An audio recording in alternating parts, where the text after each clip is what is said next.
Romance of the Three Kingdoms, Chapter 21. So the story kicks off with two key players already talking. Dong Cheng, he's a general, related to the emperor, and Ma Teng, a regional governor. Their goal seems simple, but it's massively dangerous. Get rid of Cao Cao. They saw him as, taking over, usurping power. Right, overthrowing the guy in charge. Yeah. But then Ma Teng suggests bringing in Liu Bei. That seems surprising, doesn't it? Because Liu Bei was, at that point, kind of under Cao Cao's wing. Exactly. It does seem odd on the surface, but Ma Teng had a reason, a very specific one. He'd seen something at a hunt. He saw Guan Yu Liu Bei's famous sworn brother actually start to draw his sword on Cao Cao, ready to strike. Yeah. But then Ma Teng noticed Liu Bei subtly stop him. Just a look, a little head shake. And for Ma Teng, that tiny action spoke volumes. It was the signal.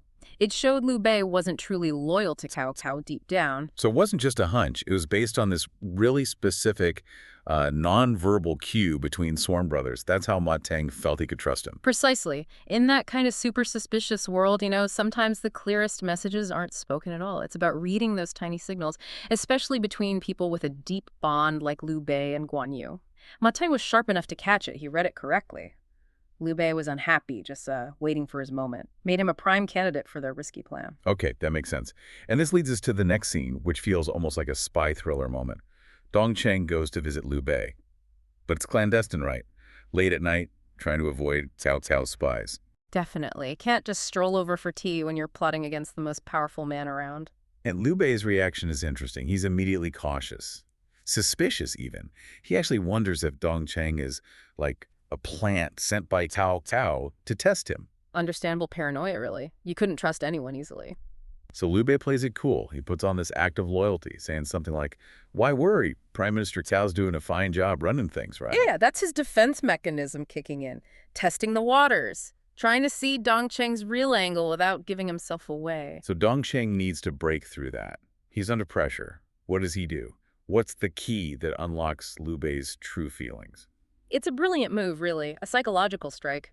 Dong Cheng doesn't just vaguely accuse Liu Bei of disloyalty. He brings up that specific incident at the hunt. Ah, the Guan Yu moment again. Exactly. He says, basically, I saw it. I saw Guan Yu almost attack Cao Cao, and I saw you stop him. That specific detail, that shared secret observation, that's the game changer. It proves Dong Cheng isn't guessing. He knows. He saw the truth. Right. It's like showing him the secret password. It instantly proves they're on the same side, or at least against the same person. Precisely. It shatters Liu Bei's careful facade. He admits, his brother was angry about Cao Cao's presumption. And just like that, the suspicion barrier breaks down. They're now bound by this shared secret, this shared danger. Trust is established, in the most dangerous way possible. Okay, so the trust is there, Liu Bei's guard is down. What happens next? This is where the famous decree comes in, isn't it? Yes, this is the huge turning point. Dong Cheng reveals the imperial decree concealed in the robe, the Yide Zhao. This wasn't just some suggestion. It was supposedly a direct, secret order from the emperor himself to get rid of Cao Cao. Wow. So not just a few disgruntled officials plotting anymore. This gives them What? legitimacy. Immense legitimacy. Even though the emperor was largely powerless, a figurehead. That decree carried enormous weight. It tapped into that deep-seated loyalty to the Han dynasty. Cao Cao couldn't just dismiss it openly without looking like a traitor himself, so it basically weaponizes the emperor's symbolic authority against the guy who actually held the power. It turns their plot from simple rebellion into a righteous mission. I can see why the text says Liu Bei was overwhelmed with grief and indignation. For someone like him, the emperor's direct command, that's powerful stuff. Absolutely. It validates everything they're feeling and risking. And then Dong Cheng shows him something else, right? A written pledge. Yes, the Pledge of Righteousness, the Yuzhuang, it's already signed by the core group. You have Dong Cheng, Wang Zifu, the Minister of Works, Zhang Ji, the cavalry commander, Wu Shuo, Wu Zilan, Ma Teng. 6 names already down. So a formal commitment. What's the significance of actually writing it down and signing it like that? It makes it real, tangible. It transforms it from, hushed whispers into a concrete pact. These men are literally signing their lives away together. Putting it in writing creates this powerful sense of shared fate, mutual accountability. It's binding, like a blood oath almost. And Liu Bei doesn't hesitate. Nope. Adds his name immediately. Left General Liu Bei. He's all in. Okay, so now there's 7. Dong Cheng suggests finding 3 more people, aiming for 10 righteous men to take down the national traitor. But Liu Bei pumps the brakes, doesn't he? He advises caution. Slowly, he says, don't let this leak. Yeah, and that tells you a lot about Liu Bei's strategic mind. Dong Cheng seems eager, maybe focused on strength and numbers, but Liu Bei understands the immediate danger. Secrecy is paramount. One leak, and they're all dead. Right. His advice is about survival, about meticulous planning, don't rush, get it right. They apparently talk late into the night, hashing out the details. So Liu Bei is now deep in this conspiracy. But he's still living right there, practically under Cao Cao's supervision. He needs a way to avoid suspicion. And this leads to one of the most famous examples of his cunning, right? The tactic of obscurity, Tao Yuziji. Ah, yes, the vegetable patch strategy. It's brilliant. He starts gardening, planting vegetables in his backyard, watering them himself. Yeah. Seems so mundane. Exactly, and that's the genius of it. Tao Huiziji is all about concealing your ambition, your true abilities, by appearing harmless, ordinary, even trivial. By doing this very common, everyday activity, Liu Bei, this imperial relative and ambitious leader, makes himself look, well, uninterested in power, preoccupied. Like he's given up on big things and is just tending his garden. Precisely. It disarms Cao Cao's suspicion. Who would suspect a guy spending his days planting beans of plotting treason? It buys him crucial time. It's a masterclass in strategic deception. Power isn't always about showing strength. Sometimes it's about perfectly faking weakness or indifference. His own brothers, Guan Yu and Zhang Fei, they didn't get it at all, did they? Not a bit. They were confused, probably a bit frustrated. They ask him, brother, why are you doing this farmer stuff instead of focusing on, important world matters? And Liu Bei's response is just classic Liu Bei, triptych. Yeah, this isn't something you two understand? What does that tell us about him compared to his more direct, maybe more action-oriented brothers? It shows his depth, his layered thinking.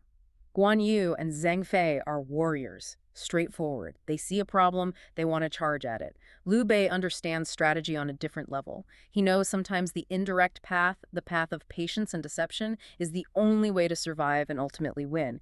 He's playing the long game, using misdirection. It's not just hiding, it's actively creating a false impression, which is much harder and, frankly, much smarter in his situation. And Cao Cao is famously suspicious, trusts almost nobody. Paranoid is probably fair. Right. And that's why the next bit is so effective in the story. When Cao Cao's men, Zhu Chu and Zhang Liao, show up to summon him, Yeah. the text says Liu Bei's face turns to ashes instantly. That visceral fear, that immediate panic, it tells you everything about how precarious his situation is. He knows any wrong move could be his last. Talk about walking on eggshells. So Liu Bei goes to Cao Cao's place, and Cao Cao greets him Kawaii. with this big, disarming smile. Takes his hand, leads him right into the garden. The garden. It seems casual, friendly even, but it's loaded. What's the subtext there, do you think? Well, it subtly screams dominance, doesn't it? Cao Cao saying, I see you, I know what you're doing. He's bringing Liu Bei onto his turf, literally. Setting the stage. Controlling the environment. Exactly. It's deceptively relaxed, but it's entirely on Cao Cao's terms. He's already showing his awareness, his control, before the main event even starts. And then Cao Cao tells a story. He's always got a story, right? This one's about plums. Right, the plum story, from the Zhang Zhu campaign. Explain that one. Well, Cao Cao says his soldiers were desperately thirsty, no water in sight, so he gets clever. He points ahead with his whip and says, "Look, a huge plum orchard, just over that hill." But there wasn't one. Nope.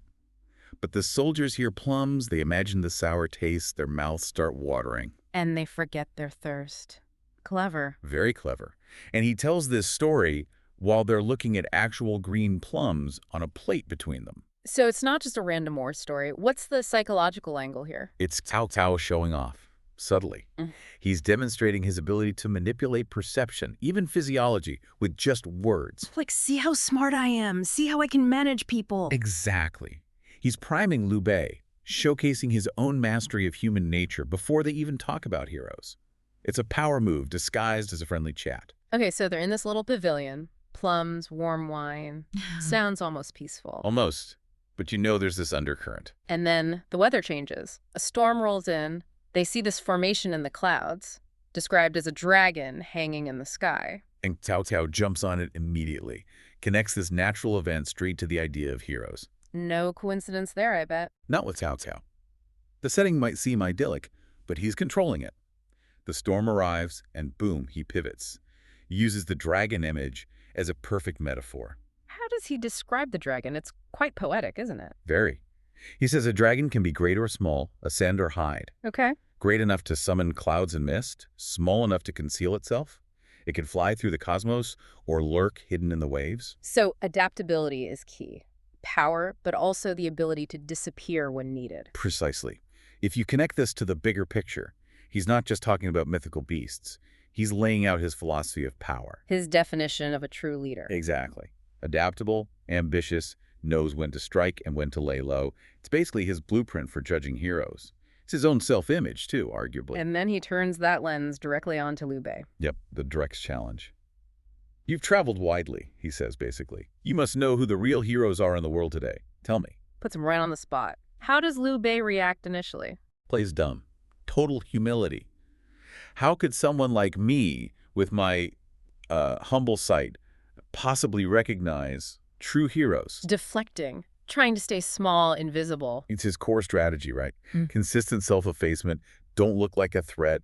Don't challenge Cao Cao. Stick to the harmless gardener persona. But Cao Cao doesn't let it go, does he? He presses him. He does. So Liu Bei starts suggesting names. Powerful figures of the time. Like who? Who's first? He suggests Yuan Shu. You know, ruler in Huainan, lots of troops, supplies. Seems like a plausible candidate. And Cao Cao's reaction? Laughter. Just dismisses him completely.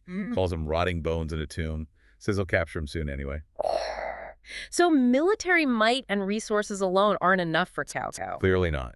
It tells you a lot about his criteria. He sees through the superficial power. He's looking for something deeper, some inherent quality, substance over just stuff. Okay, so who does Liu Bei suggest next? He tries Yuan Shao. Another big name. Comes from a super prestigious family. Controls a huge territory in the north. Lots of advisors. Seems like a stronger candidate, maybe. You'd think so.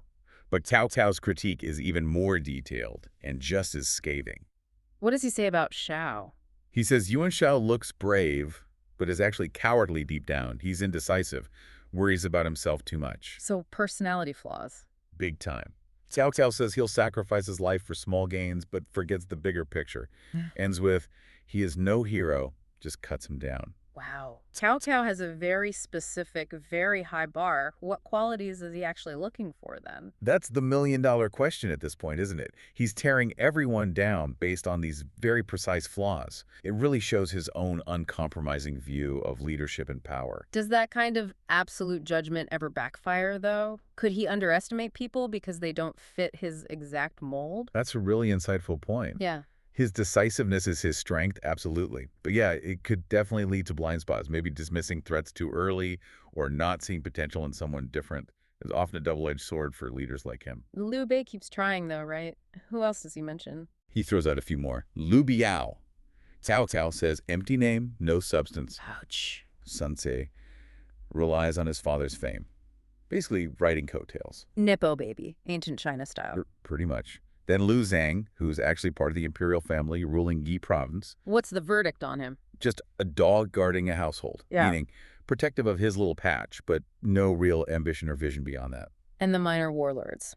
Zhang Xiu, Zhang Lu, Han Sui. Cao Cao just waves them off. Insignificant, not even worth discussing. So after shooting down every single suggestion... In comes the climax. Cao Cao finally spells out his definition of a true hero. What is it? He says a hero is someone with great ambition, excellent strategy, Okay. the capacity to encompass the universe in their schemes, and the will to devour heaven and earth. Whoa. That's intense. Talk about ambition. It's massive, right? Yeah. And it's a chillingly accurate description of Cao Cao himself. His own goals, his own self-perception is the standard he holds himself to and expects of any true rival. And then, the moment we've been building towards. The reveal. Cao Cao looked Liu Bei right in the eye, then points at himself. Then says, Today, the heroes of the world are only you and I. boom. You could hear a pin drop, or rather chopsticks drop. Exactly. Liu Bei is so profoundly shocked, his carefully built mask just crumbles for a second. He involuntarily drops his chopstick. Which is a huge deal, right? That slip could cost him his life. Absolutely massive. It's the aha moment. Cao Cao, seen through the gardening charade, recognized the hidden dragon. The dropped chopsticks are pure, genuine shock and fear. He's been found out. The danger level just went critical. Off the charts. Cao Cao knows. But then, perfect timing. Or maybe intervention. A huge clap of thunder cracks right at that moment. Unbelievable timing. Almost seems staged, but it's presented as coincidence. And Liu Bei, does he freeze? No. This is where his genius kicks in. Lightning-fast thinking. He calmly bends down, picks up the chopsticks. And what does he say? How does he explain the drop? He blames the thunder, quotes a classical saying, "Even sages react to swift thunder and strong winds." Brilliant. He plays it off as just being startled by the storm. Masterful. He uses that external event, the thunder, to instantly explain away his internal reaction, his shock at Cao Cao's words. He diverts the suspicion in a split second. Turning a moment of potential doom into just being jumpy about the weather. It's incredible presence of mind under the most extreme pressure imaginable. Pure genius under duress. The poem in the original text even praises this, calling it like divine adaptability. Using the thunder, acting on instinct. Amazing. But just as he smooths that over, the scene shifts again, doesn't it? Right. More drama. His sworn brothers, Guan Yu and Zhang Fei, suddenly burst into the garden. Swords drawn. Swords drawn.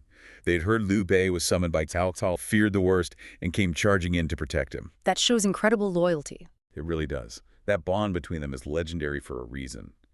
But it also highlights the constant danger. This wasn't just tea and chat. It was a potential trap, and they knew it. They were ready for a fight. So how does this potentially explosive situation get diffused? Guan Yu steps up. Yeah, Guan Yu, ever the sharp one, comes up with an excuse on the fly. Right. Claims they just came to perform a sword dance to liven things up. Sword dance, is that a reference to something? It's a very pointed reference. He's explicitly invoking the Hongmen Banquet. Remind us what that was. A famous historical feast where the host planned to assassinate his main rival, Shang Yu's guest Liu Bang, during a staged sword dance. It's synonymous with treacherous hospitality. So Guan Yu isn't just making an excuse, he's sending a message. Exactly. He's saying, we know this could be a trap like Hongmen, and we're ready. It's a bold, almost challenging move, demanding respect and signaling they won't be caught off guard. How does Cao Cao take that? He gets the reference instantly, of course, but he plays it cool, diffuses it with wit, says something like, oh, this isn't the Hongmen Banquet, basically telling them to relax. And offers them wine. Offers them wine, calms the situation down. It really shows the quick thinking on all sides. Guan Yu's bold reference, Cao Cao's smooth deflection. Incredible. So the immediate crisis passes. Does Liu Bei explain later to his brothers what really happened? He does. He feels them in on the whole thing. The deliberate gardening, the terrifying moment Cao Cao called him a hero, the dropped chopsticks, and the brilliant thunder cover-up. What's their reaction? They're amazed. According to the text, they exclaim, "Brother truly has high wisdom." They hadn't grasped the full depth of his maneuvering until he explained it. It really underlines his strategic mind, doesn't it? He didn't just survive. He navigated an impossible situation with incredible cunning. Nerves of steel and a mind like a steel trap. This is where the unexpected openings appear out of nowhere. Wow. The tragic fall of Gongsun Zan, a lesson in command. So the first big tremor that really reshaped the landscape was news hitting Cao Cao, Gongsun Zan's massive defeat by Yuan Shao. Just completely crushed. Yeah, a huge moment. Man Chong, one of Cao Cao's key people, brought back the grim details. So what was the backstory? How did Gongsun Zan, who seemed pretty powerful, end up falling so hard? Well, Man Chong laid it out. Gongsun Zan, for his final stand, built this incredibly impressive fortress, Yijing Tower. It was supposedly 10 zang high. 10 zang. That's what, like 100 feet or something? Pretty imposing. Hugely imposing for the era. And he didn't just have the tower, he'd stockpiled an enormous amount of grain, 300,000 shi. Wow, massive supplies, strong fortress. So where did it all go wrong? It seems it really came down to his command style. Unyielding. Almost counterproductive, you could say. You mean that policy where he refused to rescue his own besieged soldiers? That's the one. Yeah. He had this idea it would make fighters in the future too reliant. They wouldn't fight as hard if they expected rescue. That's brutal. And Yeah. probably terrible for morale, right? Devastating. Yeah. It completely alienated his troops. I mean, can you imagine fighting for someone who says don't expect help? Leads to defections, I bet. Widespread defections, straight over to Yuan Shao's side, which just isolated Zan even more. And then he tried to get word out for help. Yeah, he tried sending a letter to Yu to capital, hoping for intervention, maybe from Cao Cao's sphere. But Yuan Shao intercepted it. Of course he did. And Yuan Shao was clever about it too. Oh, very. Zan also tried setting up the secret pact with another leader, Zhang Yan. They were going to coordinate an attack using fire as a signal. let me guess, Yuan Shao intercepted that message too. You got it. And he didn't just intercept it, he turned it into a brilliant trap. He set fires outside the city himself. Making Zan think Zhang Yan had arrived. Exactly, luring Zan out of his stronghold right into an ambush. Gongsun Zan lost most of his remaining army in that single battle. So he retreats back to Yujing Tower, Yeah. his last stand. His last refuge. But even that wasn't safe. Yuan Shao's forces did something ingenious. They didn't just lay siege. What did they do? They tunneled right underneath the tower. No way. Tunneled under it. Yep. And then set it ablaze from below. Trapped. Completely trapped. No escape. And Gongsun Zan, well, he made a horrifying final choice, killed his entire family first, then hanged himself. Oh my god. The whole family consumed by the fire with him. That's the account. A truly gruesome end. And Yuan Shao, he just absorbs Zan's army, takes his territory, his resources, his own power just skyrockets. It's such a stark lesson in leadership, isn't it? How being too rigid, maybe too principled in a cruel way can just lead to absolute ruin if you lose your people's trust. 2. Yuan Shu's decline and a looming alliance. And speaking of shifting power, Man Chong's report to Cao Cao wasn't only about Gongsun Zan up north. Right, he also had news about Yuan Shao's brother Yuan Shu down south in Huainan. Exactly, and the situation there was, well, pretty dire too, but for different reasons. What was going on with Yuan Shu? He was notoriously arrogant, apparently lived in total luxury, completely neglected his military, and more importantly, the common people. So bad governance. Terrible. Yeah. Led to widespread hardship, famine apparently, which naturally sparked rebellions against him. He was losing control. And he did something pretty drastic, didn't he? Something about an imperial title. He did. Remember, Yuan Shu had actually declared himself emperor earlier, which was a huge overreach. Now, desperate, he wanted to give it up. Give it up to who? To his brother, Yuan Shao. He basically wrote to Yuan Shao saying, look, maybe you should be emperor. I'll even bring you the imperial seal myself. The imperial seal. That legendary jade seal. Wow. So he was basically admitting defeat and trying to curry favor. Pretty much. And he was planning to abandon his territory in Huainan altogether. To physically go north and join his brother in Hebei. That was the plan. Yeah. And Manchong immediately saw the danger. He warned Cao Cao, look, if these two brothers combine forces, Yuan Shao's northern power and whatever Yuan Shu brings, They'd be almost unstoppable. an insurmountable challenge. Sure. So the message for Cao Cao was urgent. You have to stop this alliance. Act now. That's critical intel. Really shows how fast the strategic map was changing. You couldn't just react, you had to anticipate. 3. Liu Bei's daring escape. The fish leaps into the sea. Okay, so while all these reports are coming in Gongsun Zan's fall, Yuan Shu's potential move, there's another drama playing out much closer to Cao Cao. Liu Bei. Ah, Liu Bei, or Swan Day. Yes, he was basically living under Cao Cao's roof at this point. Yeah. Sort of a guest, sort of a potential rival being watched. And he hears about Gongsun Zan's death. Why was that so significant for him personally? Well, partly personal sadness. Gongsun Zan had helped him early in his career, recommended him, so there was that connection. He was also worried about Zhao Zilong, one of his key generals who'd been with Zan. But it was more than just sadness, right? It triggered something. It seemed to have crystallized a thought in his mind. Something like, okay, this situation here with Cao Cao, it's not sustainable. If I don't get out now, when will I ever get the chance? He felt trapped. So how does he engineer his escape? It was pretty clever. Incredibly clever. He goes to Cao Cao with this proposition. He says, look, if Yuan Shu is really going north to join Yuan Shao, he'll probably have to pass through Zuzhou province. Okay, makes sense geographically. So Liu Bei suggests, why don't you give me an army, and I'll go intercept him. I'll stop Yuan Shu for you. Presenting it as a way to help Cao Cao deal with the Yuan Shu problem. Exactly. A helpful, loyal subordinate taking initiative. But really, it was his calculated bid for freedom, his ticket out. And Cao Cao bought it. Seemingly, yes. Cao Cao agreed quite readily. He even arranged for Liu Bei to formally report to the emperor before leaving, which added a layer of legitimacy. Did the emperor have any reaction? The account says the emperor was actually moved to tears during the farewell audience, maybe sensing Liu Bei's character or his plight. So Liu Bei gets his army. He gets 50,000 troops. Though Cao Cao, perhaps not entirely naive, sends 2 of his own generals, Zhu Ling and Lu Zhao, along with him. Ostensibly to help, maybe also to keep an eye on things. And Liu Bei doesn't hang around, does he? No time wasted.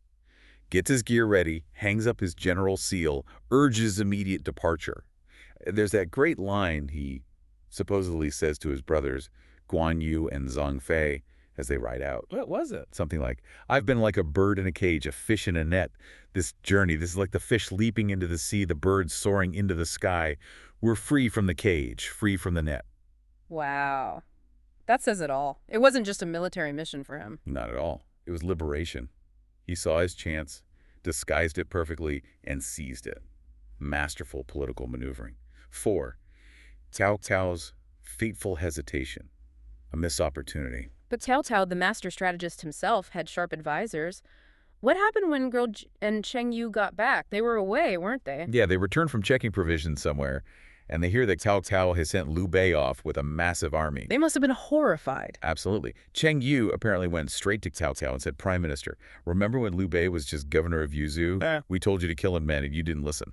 Harsh, but probably strategically sound from their perspective. "And now," Cheng Yu continues, "you give him troops. This is like letting a dragon swim out to sea, letting a tiger run back to the mountains. How are you ever going to control him later?" A pretty direct warning. Did Guo Jia agree? Completely. Yeah. Guo Jia backed him up, even quoting an old proverb.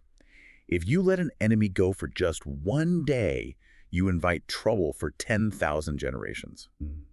Powerful stuff. He urged Cao Cao to reconsider. And did Cao Cao listen this time? Initially, it seems he did. He saw their point and actually dispatched Yu Chu, one of his fiercest warriors, with 500 riders to go bring Liu Bei back immediately. So the chase is on. What happened when Zhu Chu caught up? Xu Chu finds Liu Bei's camp, but it's already well set up, guarded by Guan Yu and Zhang Fei, not guys you want to mess with lightly. True. Very formidable. Xu Chu goes in to deliver the message. Liu Bei meets him, totally calm, but very firm. He says something like, "A general out on campaign doesn't always have to obey every single command from the capital." Pulling rank, essentially, or protocol. Kind of. He reminds Xu Chu, "Look, I reported to the emperor himself. I received direct orders from the prime minister. My mission is set." Basically saying, there's nothing more to discuss. I'm following my orders. Zhu Chu. He wasn't ordered to fight Liu Bei. Just recall him. Exactly. Seeing the well-defended camp, Liu Bei's firm stance, and probably Guan Yu and Zhang Fei standing there, Xu Chu decides his best move is just to go back and report Liu Bei's refusal. Okay, so the ball is back in Cao Cao's court. What does he do now? This seems like the critical moment. It really is. When Zhu Chu reports back that Liu Bei refused to return, Cheng Yu and Guo Jia are emphatic. "See? He refuses. That proves his intentions have changed. You have to pursue him now." Makes sense. What did Cao Cao say? This is where Cao Cao makes, arguably, a huge mistake. He hesitates. He reasons, "Well, I sent Zhu Ling and Lu Zhao with him, didn't I? They're my men. Surely Xuan De wouldn't dare to actually turn against me with them right there." A bit complacent, maybe? Or overconfident in his own general's ability to control Liu Bei? Possibly. Or maybe it was pride. He also apparently said, "Besides, I've already sent him out. How can I go back on my decision now? It would look bad." The sunk cost fallacy, or just not wanting to admit a mistake. Could be. Whatever the exact reason, he decided not to pursue Liu Bei further. He let him go. Letting the dragon escape into the sea, just as Cheng Yu warned? Wow, that's a classic case of how ego, or maybe just indecision at the wrong moment, can have massive consequences down the line. Letting a major rival just walk away. The poetic aftermath, a legacy forge. And the significance of that moment, Liu Bei's escape, Cao Cao letting him slip away, it wasn't lost on people later on. It was actually captured in a poem. Oh yeah, what did it say? It goes something like, "He prepared his troops and horses in haste, his heart mindful of the emperor's words hidden in his belt." Okay, referencing the secret decree the emperor might have given Liu Bei. Right. Then, breaking through the iron cage, the tiger and leopard escaped, unlocking the golden chains, the dragon and fled dragon soared. That's powerful imagery. Tiger, leopard, dragon. Yeah. Really paints Liu Bei as this force of nature finally unleashed. Exactly. It perfectly captures that feeling of liberation, the sense that this wasn't just a routine military deployment, it was a pivotal escape, setting Liu Bei free to pursue his own destiny. And Cao Cao let it happen. Liu Bei's just arrived in Zuzhu, at the local inspector, Chezu. Seems calm for a second. But yeah, that calm doesn't last. It really kicks off at the fall of Yuan Shu, this would-be emperor. His downfall, it seems, was kind of his own making, all that excessive luxury. Exactly, living it up while everyone else suffered. And that directly led to his key guys, Lei Bo and Chen Lan, just leaving him. They just abandoned him, Yeah. Took off for Mount Song. It shows how his leadership was crumbling from within. It's like a textbook case of strategic self-sabotage, isn't it? Totally. In that era, Every bit of food, every loyal soldier mattered. His indulgence wasn't just a character flaw, it actively weakened him. So his power's slipping, and he makes this desperate move. He tries to pass his usurped imperial title over to Yuan Shao. His relative, yeah. And then he starts heading towards Zuzu himself. A last-ditch effort, maybe? But Liu Bei cuts him off with Guan Yu, Zhang Fei, and also Zhu Ling and Lu Zhao, Cao's officers who were sort of with Liu Bei at the time. And here's where it gets really intense. Zhang Fei versus Ji Ling, Yuan Shu's general. Oh, yeah. Zhang Fei, just pure ferocity. The text says fewer than 10 bouts. Less than 10. He just gives this mighty roar and boom! Yeah. Kills Ji Ling right there on his horse. It's incredibly swift. Shows you the kind of fighters these guys were. Then Liu Bei confronts Yuan Shu directly. Calls him out. Rebel without principle, basically tells him to surrender. Yuan Shu, still arrogant, right. He scoffs, calls Liu Bei a mat-weaving, sandal-braiding fellow. Huh. Yeah, real classy. Then he orders his own troops to attack. So Liu Bei pulls this tactical move, feigns a retreat. Which lets his flanks Zhu Ling and Lu Zhao on one side, Guan Yu and Zhang Fei on the other just crash in. A pincer movement. And the result. Total disaster for Yuan Shu's army. The description is vivid. Corpses covering the fields and blood flowing like rivers. Yeah. Just immense losses. His army scattered. And things just kept getting worse for Yuan Shu after that. Oh, much worse. Those guys who abandoned him before, Lei Bo and Chen Lan, they came back and looted his remaining supplies. Adding insult to injury. Then he tries to get back to Shaoxan, his base, but gets attacked by bandits. He ends up with maybe 1,000 soldiers left. Yeah. And they're described as old and weak, barely hanging on. Which brings us back to that really grim ending we started with. Yeah, the heat of summer, 6 months, barely any food. 30 bushels of wheat for the whole army. His family is starving. He can't stomach the rough army food himself. And then that request for honey water. The cooks reply, only blood water. It's just devastating. He cries out, collapses, vomits. This is more than a gallon of blood, and dies. June 99 AD. It's hard to square that pathetic end with the guy who dared to call himself emperor, you know? Absolutely. And the poem mentioned in the text really captures it, the audacity, the pride in the seal, the luxury, and then this pitiful death, a real cautionary tale. So Yuan Shu's gone, but what about that imperial seal he had, that symbol of power? Ah, yes, the seal. That's a key piece here. His nephew, Yuan Yin, tried to escape with the family in the coffin, heading for Lujiang. But he didn't make it? No. Intercepted by a guy named Shu Qiu. Shu Qiu kills Yuan Yin. And Shu Qiu gets the seal. Exactly. And what does he do? He takes it straight to Cao Cao in Xuchang. Oh, wow. Cao Cao must have been thrilled. Overjoyed is the word used. He rewards Shu Qiu immediately, makes him a grand administrator. So the seal, the symbol of legitimacy, is now with Cao Cao. That's huge. It's absolutely massive. It gives Cao Cao a kind of symbolic authority that, well, armies alone can't provide. He controls the narrative now, or at least has a much stronger claim. Okay, so Yuan Shu is out of the picture. The seal is with Cao Cao. How does Liu Bei play this? He's in Zuzu. He acts fast. He reports Yuan Shu's death officially, both to the court and to Cao Cao directly. Sends Zhu Ling and Lu Zhao back to Cao Cao in Zushang. But he keeps his own soldiers. Yes, crucially, he keeps his troops, stays in Zuzu, starts recruiting more people, displaced folks. Basically, he's setting up his own power base there, showing independence. Which, knowing Cao Cao, probably didn't go down well. Not at all. Cao Cao was reportedly furious, really angry. His first thought was to execute Zhu Ling and Lu Zhao for, letting Liu Bei stay. Ooh, harsh, but someone talked him down. His advisor, Sun Yu, always the pragmatic one. Sun Yu argued, look, Liu Bei's already got control. What could those two officers do? Makes sense. And more importantly, Sun Yu suggests a sneakier plan. Don't attack Liu Bei directly, not yet. Instead, send a secret message to Chezu, the inspector in Zuzu who Liu Bei met earlier. Get Chezu to deal with Liu Bei from the inside. Precisely. A plot from within. Cao Cao liked that idea. Much more subtle. It shows you the kind of, the constant scheming going on. It's like a chess game, but with armies and assassinations. Definitely. So Cao Cao's secret messenger gets this supposed imperial decree to Chezu, the order. Eliminate Liu Bei. And Chezu, what does he do? He must feel empowered by this. Seems like it. He immediately calls in Chen Deng, a local official, for advice on how to pull it off. And Chen Deng, he seems helpful at first, right? Gives him a plan. Yeah, a seemingly simple plan. ambush Liu Bei at the city gate when he returns, use the Ern city gate, that classic defensive trap between gates. Chen Dang even offers to provide covering fire from the walls. Sounds straightforward enough. Chezu buys it. He does, agrees completely. Seems almost too easy, as you said. But there's a twist. A big one. Because Chen Dang immediately goes to his father, Chen Gi. And Chen Gi tells him, no, you need to warn Liu Bei. So Chen Dang was playing Chezu the whole time. A double agent. Okay, that's brilliant. Chen Dang rides out quickly, finds Guan Yu and Zhang Fei, they were riding ahead of Liu Bei, and tells them everything. Spills the beans about Chezu's plot. Okay, so now they know. What's the reaction? Zhang Fei must want blood. Instantly. He wants to ride back and just fight Chezu right then and there. Predictable Zhang Fei. But Guan Yu. Guan Yu, the strategist. He comes up with a much cleverer counterplan. He says, let's pretend to be Cao Cao's troops. Impersonate them. How?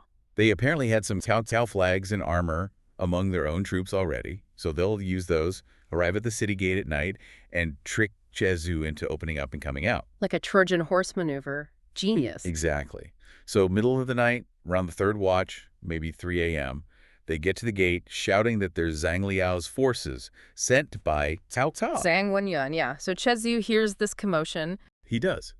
And he consults Chen Dang again, still trusting him. What does Chen Dang say this time? He plays along perfectly, advises caution, says, it's dark, hard to tell who it really is, could be a trick. So Chezu hesitates. Initially, yes. He thinks maybe wait till morning. But then the guys outside Guan Yu's forces start shouting more urgently, pretending they're scared. Liu Bei will find them if they wait. Pushing his buttons, playing on his fear and maybe his eagerness. Exactly. And it works. Chezu decides he can't wait. He needs to go out and meet these supposed reinforcements now. He decides to sally forth. Big mistake. Fatal mistake. Huge. He rides out with 1,000 men onto the plain outside the city. And Guan Yu is waiting. Right there. Drops the axe immediately. Confronts him directly. You scoundrel, how dare you plot to kill my brother? Chezu must have been utterly shocked. Completely stunned. Tries to fight back briefly, then realizes he's trapped and tries to flee back towards the city gate. But Chen Dang is on the wall. Completing the double cross. Chen Dang orders archers on the wall to shoot arrows down, blocking Chezu's retreat. He can't get back in. Wow. Nowhere to run. Guan Yu chases him down. One stroke, apparently. Cuts him down. Takes his head. Just like that. The whole plot unraveled, and Chezu is dead. Incredible cunning. So Guan Yu takes the head. What happens then? He holds it up, announces Chezu's death to the city defenders, offers amnesty. The soldiers just surrender. Smart move. Yeah. Avoids more bloodshed. Yeah. The city is secured pretty quickly after that. Guan Yu really handled that whole situation masterfully. Then he presents the head to Liu Bei. How does Liu Bei react to all this? He's alarmed. Greatly alarmed, actually. He understands immediately. Killing Cao Cao's appointed inspector, that's a big deal. He's worried about the consequences. Cao Cao's retaliation. And then there's Zhang Fei. Oh, Zhang Fei. Before Liu Bei even gets into the city proper, Zhang Fei has already gone and killed Chezu's entire family. What? Oh, man. That's extreme. Even for Zhang Fei. Yeah. Liu Bei apparently expressed deep regret over that, too. He knew this whole incident, killing Cao Cao's man, and then wiping out his family. It wasn't going to be forgiven easily. It's a point of no return, really. Definitely escalates things with Cao Cao. So Chezu's dead, his family too. Cao Cao is surely going to be furious. What's the immediate outlook for Liu Bei? Well, Chen Dang, having played this, critical role in the whole affair, steps up again. He offers Liu Bei a new plan, a strategy specifically to repel Cao Cao when he inevitably comes for revenge. Okay, so it sets the stage for the next major conflict. Liu Bei has now firmly, openly positioned himself against Cao Cao in Zuzhu.